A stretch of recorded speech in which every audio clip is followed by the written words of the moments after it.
ہوگا جس دن پھر تمہیں نکلنا پڑے گا ان کی مخافت کے لیے۔ عام طور پہ ان آیات کے لیے وہ جو مرنے کے بعد کی زندگی ہے اس کے متعلق کہا جاتا ہے۔ میں نے بار بار کہا کہ وہ تو ہمارے لیے ایمان ہے، جزو ایمان نہیں، بنیاد ہے ایمان کی، آخرت پر ایمان، وہ بھی صحیح ہے، لیکن ہر چیز قرآن کی آخرت کے متعلق ہی نہیں ہے، اس دنیا کے متعلق۔ یہ تو تاریخ بیان کی جا رہی ہے، وَاصْبِرْ عَلَىٰ مَا يَقُولُونَ، کہ ہمت سے، استقامت سے، برداشت سے کام لو اے نبی۔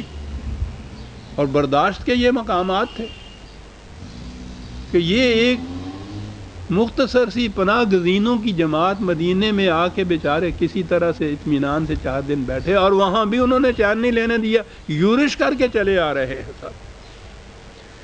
کہا لیکن کوئی بات نہیں، ذالک یوم الخروج، نکلنا پڑے گا اس کے لیے تو۔ لیکن وہاں میدان جنگ میں اِنَّا نَحْنُ نُحْيِي وَنُمِيتُ وَإِنَّا إِلَيْنَا الْمَصِيرُ، فتح اور شکست، زندگی اور موت جو قوم کی ہے اس کا فیصلہ ہمارے قانون کے مطابق ہوگا، خوف نہ کرو۔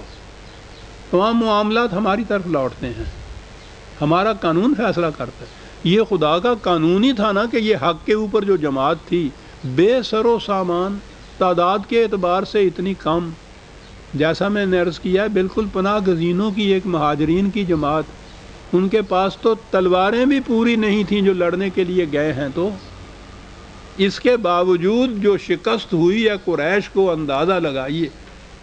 انہوں نے مکے میں آ کے یہ فیصلہ اعلان کر دیا تھا کہ کوئی روئے نہیں اپنے مرنے والوں کے اوپر، کہ اس سے ہمارے دل بیٹھ جائیں گے۔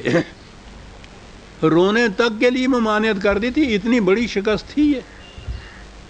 الینا المصیر یوم تشقق الارض عنہم سراعا، وہ دن جب تم دیکھو گے زمین ان کے آگے سے پھسلتی چلی جائے گی، بڑھ نہیں سکیں گے۔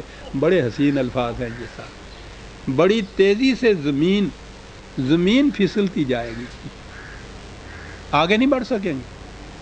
ایک قدم یہ بدر کے میدان سے آگے نہیں بڑھ سکے پہلی جنگ میں، اور کسی جنگ میں نہیں بڑھ سکے۔ ٹھیک ہے، میدان میں 2-1 ایسے غزوات بھی تھے جن میں وقتی طور پر کچھ شکست بھی ہوئی،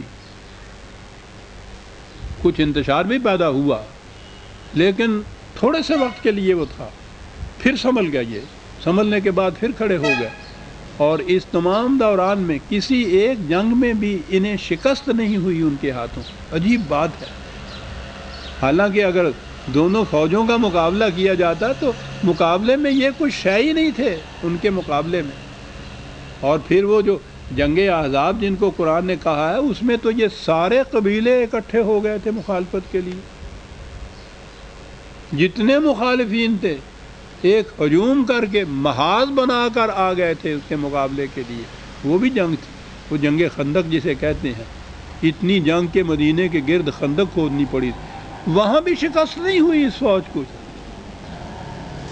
خدا نے جو وعدہ کیا تھا کہ یہ ہم وعدہ کرتے ہیں کہ ہم اور ہمارے رسول غالب رہیں گے، مومنوں کے اوپر غیر مسلم کبھی فتح نہیں حاصل کر سکیں، کامیابی نہیں حاصل کر سکیں گے، غلبہ نہیں حاصل کر سکیں گے، یہ وعدے تھے خدا کے، اور یہ ہر جنگ میں پورے ہوئے۔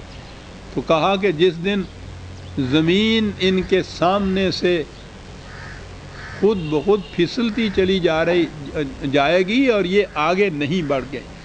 ذالک حشر علینا یسیر، یہ جو جمع کرنا ہے اس طرح سے ان فوجوں کو کچھ مشکل نہیں ہمارے لیے، ایک دوسرے کے سامنے یہ فوجیں آ جائیں گی، اور ڈرنے کی بات نہیں ہے، ہمت سے کام لو، کامیابی تمہارے ہی لیے ہے۔ نحن عالم بما یقولون، ہم اچھی طرح سے جانتے ہیں کہ یہ کیا کہتے ہیں تمہارے متعلق۔ ان حالات میں وہ جو کہتے ہوں گے ایک تو یہی بات ہوگی کہ ہم تو نیست و نابود کر دیں گے معاذ اللہ ان کو، یہ شائع کیا ہیں مٹھی بھر جماعت جو ہے یہ جا کے وہاں بیٹھی ہوئی، اس دفعہ ایسا حملہ کریں گے کہ یاد آ جائے گا ان کو، اور پتہ نہیں کس کس قسم کی باتیں۔ کہا ہم جانتے ہیں، آپ دل برداشتہ نہ ہو جائیے۔ کیا بات ہے، تسلیاں دی جا رہی ہیں خدا کی طرف سے۔ اگلی بات ہے وَمَا أَنْتَ عَلَيْهِمْ بِجَبَّارٍ، اور یہ سارا فلسفہ اسلام کے جنگوں کا بیان کر دیا ایک میں. یہ تمہارے خلاف یہ کچھ کہہ رہے ہیں، اور واقعہ یہ ہے کہ تم جبراً ان کو مسلمان نہیں بنا رہے، جبر نہیں ان پہ کر رہے کسی قسم کا. جبراً تو تم جنگ میں نہیں کر رہے ان کی، سوائے ایک کے جہاں فتح مکے کے لیے جانا پڑا تھا کہ انہوں نے ان کو اسی طرح سے واپس بھیج دیا تھا. وہ ساری جنگیں اسی اطراف میں آ کے ہوئی ہیں، وہی حملہ آور ہوتے رہے ہیں. اور پھر تلوار کے زور سے اسلام کے پھیلانا، یہ تو بہت بڑا اسلام کے خلاف اتہام ہے. لا اکراہ فی الدین، دین کے معاملے میں کوئی زبردستی. قرآن تو جیسا میں نے آپ کو بتایا ہے، وہ تو ان اعراب کو، بدوؤں کو کہتا ہے جو مسلمان ہو چکے تھے کہ یہ مت کہو کہ ہم مومن ہو گئے ہیں، ابھی ایمان تمہارے دل کی گہرائیوں میں نہیں اترا. مومن نہ کہو، کہو کہ ہم نے اپنے آپ کو جھکا دیا ہے اس مملکت کے سامنے. وہ تو انہیں بھی نہیں مومن مانتا. وہ تو ہم پیدائشی مسلمانوں سے کہتا ہے یا ایھا الذین آمنوا آمنوا، تم بھی ایمان لاؤ.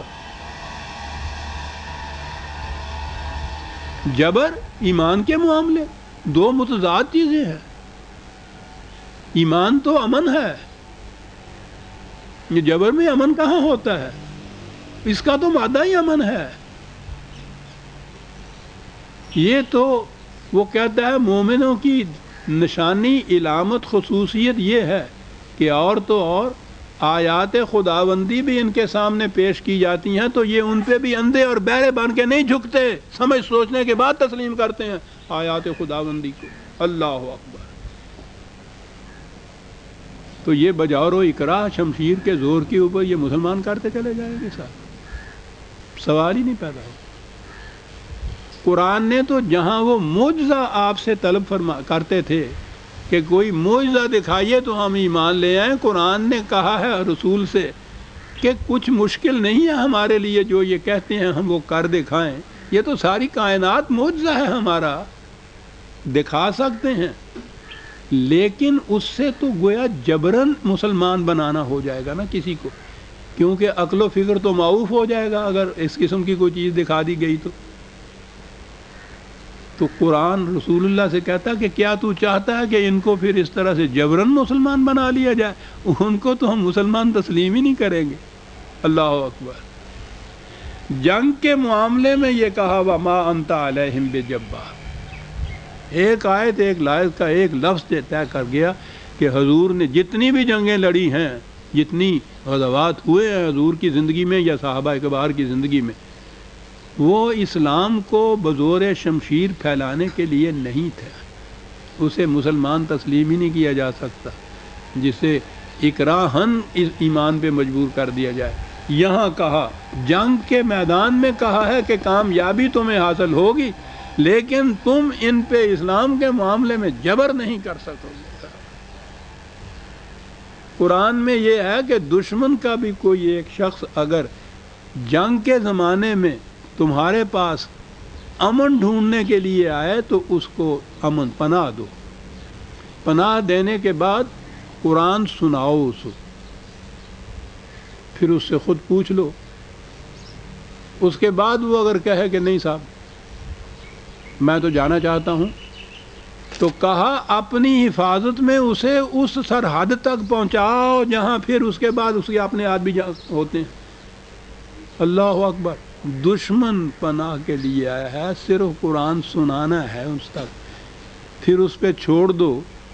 اگر وہ نہیں مانتا، جانا چاہتا ہے تو پھر اس کو وہاں تک خود اپنی حفاظت میں چھوڑاؤ. عزیزہ نے مان اس قسم کا دین دنیا میں اس کی مثال کہیں مل سکتی ہے؟ وَمَا أَنْتَ عَلَيْهِمْ بِجَبَّارٍ، جبر نہیں ہے. کر کیا؟ فذکر بالقرآن، بس یہ بات ہے جو کیے چلے گا. قرآن کی باتیں ان کے سامنے پیش کرتے چلے گا، پھر ان پہ چھوڑ دو کہ اپنی عقل و فکر سے یہ فیصلہ کریں کہ ہم اسے مانتے ہیں یا نہیں مانتے. جو مانے گا اس کا بھلا، جو نہ مانے گا نقصان اس کا ہوگا. تمہارا تو کوئی نقصان نہیں اس میں ہو، تمہارا تو معاذ اللہ کوئی کاروبار یا